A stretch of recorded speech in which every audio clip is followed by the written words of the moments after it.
All right, good morning and welcome to your first build quality video or build quality update video, construction update video, whatever you guys feel like calling it. This is the first installment of what I like to do to kind of keep you guys updated throughout our build process here. So as we're looking at your home site here, you can see the form boards have been installed.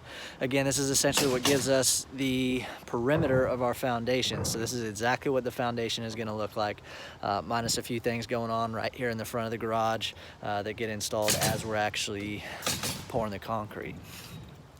Another thing we have accomplished, and they actually just got done with this morning, is the underground plumbing. So again, this is something we talked about at that build quality introduction. Kind of talked about how this gets installed. So this is actually the first inspection that your home site's going to go through. So now that this is completed, we can call this in for inspection to your local municipality, and then they're going to come out here on Monday to inspect the install. So essentially what I'm looking for as a project manager out here is I just want to ensure from a PCS standpoint or a Pulte Construction standpoint that they're doing what we require them to. You know, something that goes a little bit above and beyond what might normally be required is this material right here. We call this decoupling material, and essentially all it is a felt paper like material that gives us enough space when the concrete is poured between your PVC right here and the actual concrete that's going to go around here to allow for expansion and contraction of your PVC pipe as it cools off or heats up.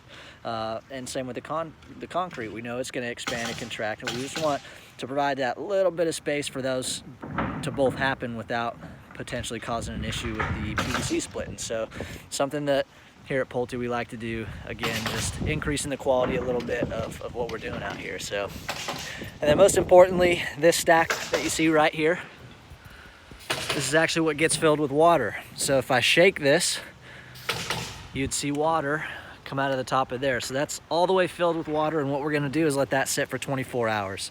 So what we don't wanna see, obviously, if I know this is all the way full to the top, I do not wanna see the water level drop, you know, all the way down here or something. Typically, I wanna see it pretty much still full by the time we inspect this tomorrow. And what that indicates is that we don't have any leaks in any of this underground plumbing. So that's essentially what we're trying to verify. We want to make sure that, you know, all the joints are sealed properly. You see areas like this that you see right here with the foam coming out of each end. Those are just pass-throughs. So essentially what this is a 6-inch sleeve, and then inside of that you've got a 3-inch sleeve that passes through that. Those are typically areas where the concrete might be exposed to the initial PVC, might have direct contact. So essentially we're accomplishing the same thing with this that we did with your decoupling material over here. Anywhere where we know the concrete's going to have direct contact with your PVC, we want to make sure that we're protecting that. Typically over a load-bearing wall that goes right over the top of that, we want to make sure it's got that little bit of extra protection just to ensure that it wouldn't break once that load is applied to that wall. So it's a little bit of information on your underground plumbing. So we're looking pretty good here. Essentially, again, what we're looking at next week is we're going to get your inspection done. Once we pass the underground inspection, all of this PVC is going to get covered with the dirt that you see right here. We'll probably bring in a couple more loads of dirt just to make sure we can get our 3.5-inch foundation that we require.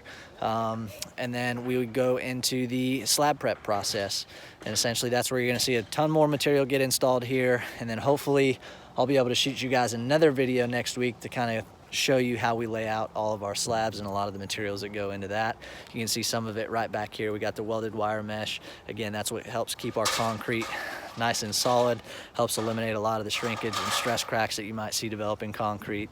You got your rebar back here. Again, that's going to be a main component for reinforcement in your footers. So there's a lot of stuff that we still have left to install once we go into slab prep, and hopefully your next video update, I'll be able to highlight some of that to you guys. But as always, if you guys have any questions, comments, or concerns, feel free to reach out to me, call, text, shoot me an email, and I'll get back to you as soon as I possibly can. But welcome to the build quality experience here, and looking forward to this journey. It'll be here and done before you know it. Other than that, I hope you guys have an excellent weekend, and I will see you on your next update.